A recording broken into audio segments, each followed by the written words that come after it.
tik randi potencialią vietą. Šitas. Vėl laukais ir miškais iki upės. Ieškosim šapalą. Gal sujudėjo? Kaip bus, pamatysim. Ne šapalas, bet tikrai neblogas ešerys. O kas keisčiausia, tai dar pieniai bėga.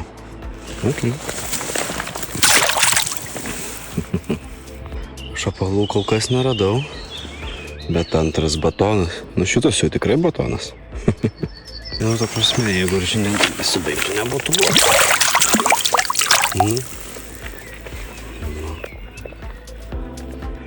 Neblogi. Šiandien ešeriai. Taip, pabaigiau žirūklę. Vis dar man eina suvilioti šapalą. Nežinau, ar čia man laukti šiltesnių orų, arba tiesiog daugiau žvejoti juos. Ir su to žvejojimu atėjęs suvokimas, kaip juos pagauti. Kas jie žino. Tam kartui.